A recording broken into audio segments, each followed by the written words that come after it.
नमस्कार मित्रांनो, apex India Marathi चॅनलमध्ये तुमचं स्वागत आहे. आपण जे बेसिक सुरू केलता ते बेसिक मधलाच हा एक पॉइंट आहे, म्हणजे what is SIP, what is SWP. Okay, तर एसआयपी आणि एसडब्ल्यूपी म्हणजे काय की आता जर तुम्ही एक स्टॉक मध्ये इन्व्हेस्ट केला तर थोडा तुम्हाला रिस्की वाटू शकतो, पण एसआयपी आणि एसडब्ल्यूपी मध्ये केला तर तुम्ही रिस्क मधून थोडं बाहेर येऊ शकताय. ओके, म्हणजे सिम्पली मध्ये तुम्ही पैसा कमवू शकताय. तर एसआयपी आणि एसडब्ल्यूपी काय असते हे थोडं आपण डिस्कशन करूया.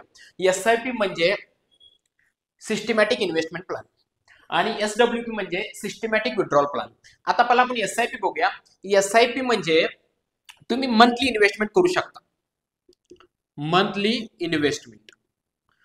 इन्व्हेस्टमेंट म्हणजे काय की जर तुम्हाला असं वाटते की माझ्या पगारामधून मी थोडा पैसा मला सेव्ह करायचा आहे, ओके, माझ्या पगारामधून मला थोडा पैसा सेव्ह करायचा आहे, तर ते मी एसआयपी मधून करू शकतो. आता एसआयपी म्हणजे सिस्टमॅटिक इन्व्हेस्ट प्लॅन म्हणजे तुम्हाला जर महिन्यातून थोडा पैसा कुठेतरी इन्व्हेस्ट करायचा आहे तर तुम्ही तिथे एसआयपी करू शकता आणि ते मंथली आहे. मंथली म्हणजे महिन्यातून तुम्हाला किती इन्व्हेस्ट करायचं आहे ते तुम्ही त्याला ऍडजस्ट करू शकताय. ओके, त्यासाठी भरपूर ब्रोकरेजेस आहेत, ब्रोकर आहेत. त्यामध्ये तुम्ही एसबीआयचं घेऊ शकताय, नंतर एचडीएफसी घेऊ शकता, फेडरल बँकेचं घेऊ शकताय, आपले डिस्काउंट ब्रोकर आहेत जसे जेरोदा, एंजल वन, नंतर ग्रो, ह्यामध्ये बी तुम्ही बऱ्यापैकी करू शकताय.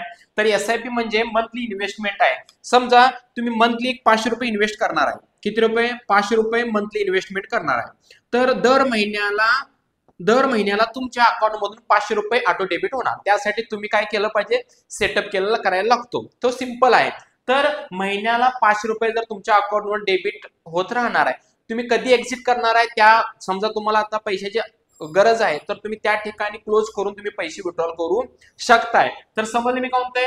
500 रुपये मंथली इन्व्हेस्टमेंट करणार आहे. ह्या पद्धतीने तुम्ही 1 वर्षभर इन्व्हेस्ट केला. किती वर्षभर? 500 गुणिले म्हणजे 12 गुणिले 500 म्हणजे तुमचं एक 6,000 रुपये इन्व्हेस्टमेंट झालं. ओके, तर भरपूर एसआयपीचे भरपूर इंडायसेस आहेत, त्यामध्ये तुम्ही करू शकताय. समजा तुम्ही large cap stock SIP start केला, तर लार्ज कॅप स्टॉक मध्ये बघा, लार्ज कॅप मध्ये बी करू शकता, मिड कॅप मध्ये बी करू शकता आणि स्मॉल कॅप मध्ये बी करू शकता.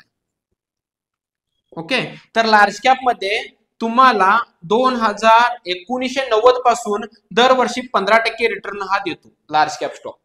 ओके, कमी जास्त होऊ शकतो, जसं मार्केट आहे त्या पद्धतीने कमी जास्त होऊ शकतो. मिड कॅप असतोय हा थोडा रिस्की आहे, हा रिटर्न तुम्हाला जास्त देऊ शकतो पण हा रिस्की आहे, माझ्या मते 20 ते 25%. आणि स्मॉल कॅप असतो म्हणजे पेनी स्टॉक म्हणजे ज्या स्टॉकचा शेअर प्राइस हा 1 रुपये, 5 रुपये, 10 रुपये असतोय, ते स्टॉक म्हणजे स्मॉल कॅप मध्ये येतात. ते हाय रिस्की आहे आणि हाय रिटर्न सुद्धा आहे. म्हणजे तुम्हाला हे इयरली 30 ते 40% रिटर्न देऊ शकतात, पण हाय रिस्क, कारण ती कंपनी चालेलच हे सांगता येत नाही. जर लार्ज कॅप मध्ये हे अवरेजली 15% रिटर्न देतात, पण हा रिस्क फ्री आहे. म्हणजे तुम्हाला काय होईना, थोडा ना थोडा तुम्हाला प्रॉफिट हा मिळणारच आहे. तर एसआयपी समजला असेल. एसआयपी म्हणजे सिंपल इन्व्हेस्टमेंट प्लॅन. आता तुमचे अमाऊंट झाले 6,000 रुपये वर्षाचे, त्याचे 15% जरी काढलं तर किती होतात बघा? 6,000 गुणिले 15 डिवायडेड बाय 100 जरी केला तर 15 सक्क 90 आणि हे म्हणजे तुम्हाला 6,000 ला 900 रुपये रिटर्न मिळतो. बघा, लक्ष ठेवा, जसं तुमचं इन्व्हेस्टमेंट अमाऊंट जास्त असेल त्या पद्धतीने तुम्हाला रिटर्न जास्त मिळणार आहे. समजलं? बँकेपेक्षा जास्त प्रमाणात तुम्हाला रिटर्न तिथे मिळू शकतो. ह्याला म्हणायचं सिस्टमॅटिक इन्व्हेस्टमेंट प्लॅन. समजलं? एसआयपी जर तुम्ही 1000 ने केला तर इथं 12,000 होणार, ना 1800 होणार.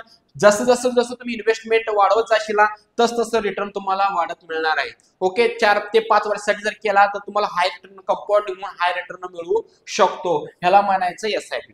त्यामध्ये तुम्ही लार्ज कॅप मध्ये, मिड कॅप मध्ये, स्मॉल कॅप मध्ये ह्याचे सोडून भरपूर सुद्धा आहे. जर तुम्ही कमेंट मध्ये सांगा सर आम्हाला जास्त डिटेल शिकायचं आहे, तर मी तुम्हाला ते बी गोष्टी शिकवू शकतो. तर हे झालं एसआयपी. आता सिस्टमॅटिक विड्रॉल प्लॅन म्हणजे एसडब्ल्यूपी. आता एसडब्ल्यूपी म्हणजे काय? एसआयपी मध्ये तुम्ही किरकोळ अमाऊंट इन्व्हेस्ट करू शकता आणि 5-10 वर्षानंतर काय असेल तुम्ही ते विड्रॉल करू शकता. तर सिस्टमॅटिक विड्रॉल प्लॅन म्हणजे काय? मला दर महिन्याला थोडं पैसा पाहिजे, म्हणजे दैनंदिन वस्तूसाठी जे मला लागणार आहे, म्हणजे मला काय घर खर्चासाठी लागू शकतो, दुसरं कशासाठी, ईएमआय साठी असेल, तर ते मला डेली दर महिन्याला थोडा पैसा त्यामधून पाहिजे, तर त्यावेळी तुम्ही वापरू शकता सिस्टमॅटिक विड्रॉल प्लॅन. आता सिस्टमॅटिक विड्रॉल प्लॅन म्हणजे काय? समजा तुमच्याकडे एक बल्कमध्ये एक अमाऊंट आहे, समजा तुमच्याकडे एक 10 लाख रुपये आहेत. ओके, तुम्हाला इन्व्हेस्ट सुद्धा करायचं आहे. ओके, तुम्हाला इन्व्हेस्ट सुद्धा करायचं आहे आणि दर महिन्याला तुम्हाला रिटर्न सुद्धा पाहिजे. तर 10 लाख सिस्टमॅटिक विड्रॉल प्लॅन म्हणजे हा वन टाइम इन्व्हेस्टमेंट आहे. एकदाच तुम्ही 10 लाख रुपये इन्व्हेस्ट केला, तुमच्याकडे जेवढे असतील त्या पद्धतीनं 5 लाख असतील, 1 लाख असतील, 2 लाख असतील, 20 लाख असतील, तर 10 लाख इन्व्हेस्टमेंट केला आणि एक टाइम इन्व्हेस्टमेंट केला आणि तिथं तुम्ही यूज केला SWP. ओके, तर SWP काय सांगतोय, SWP जर केला आणि तुम्हाला महिन्याला मंथली तुम्हाला एक 30,000ची किंवा 20,000ची गरज आहे. ओके, म्हणजे तुम्हाला 20,000 महिन्याला पाहिजे, तर दर महिन्याला तुम्ही 5 वर्षासाठी तुम्ही SWP केला तर 5 वर्ष तुम्हाला 20% 20,000 ऑटोमॅटिक तुमच्या बँक खात्यामध्ये येत राहणार. आता तुम्ही विचार करा, 20,000 ने आता तुम्ही 5 वर्षासाठी वापरलाय, 5 वर्षे म्हणजे 12 60 महिने. ओके, सायदुनी 20,000 ने बघा, लक्ष ठेवा, 20,000 गुणुले 60 महिने तर किती झालं, सायदुनी 12 आणि हे 1 2 3 4 5 1 दशलक्ष शतक हजार हजार लाख दशलक्ष 12 लाख रुपये तुम्हाला मिळाले. कन्सेप्ट क्लिअर आला. बघा, 10 लाख रुपये तुम्ही वन टाइम इन्व्हेस्टमेंट केलाय. ओके, आणि मंथली तुम्ही 20,000 रुपये घेत आहे दर महिन्याला आणि 5 वर्षासाठी केलेला आहे. 5 वर्षात महिने असतात 60.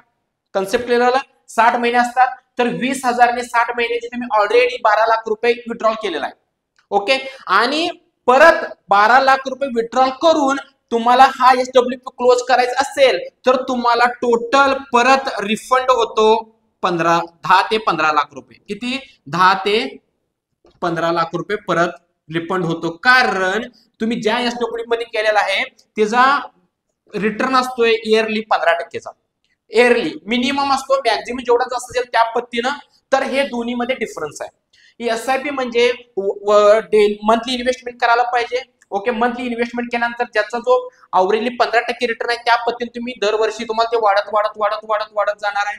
आणि त्यामध्ये large cap, mid cap, small cap ह्यामध्ये बी कसं आहे, जर तुम्ही इन्व्हेस्टमेंट करायला लागला SIP आणि स्मॉल कॅप मध्ये केला तर तुम्हाला रिटर्न जास्त मिळणार, हाय प्रोबॅबिलिटी आहे, पण हाय रिस्क आहे. लार्ज कॅप मध्ये हे काय असतं, लार्ज कॅप हे निफ्टी 50चे स्ट्रॉंग स्टॉक असतात, तुम्हाला रिटर्न कमी मिळतील पण स्ट्रॉंग म्हणजे हाय रिस्की नाही आहे, रिस्क फ्री आहे.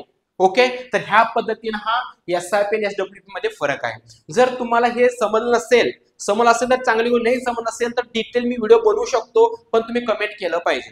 ओके, समजलं. तर हे झालं सिंपल मध्ये SIP आणि SWP. मला असं वाटत आहे की तुम्हाला हे समजलं असणार आहे, कारण सिंपल मध्ये आहे. ज्याला ट्रेडिंग करायचं नाही आहे तर ह्यानी ह्या पद्धतीने इन्व्हेस्टमेंट जर केला तर फ्युचरसाठी तुमच्यासाठी चांगली गोष्ट आहे.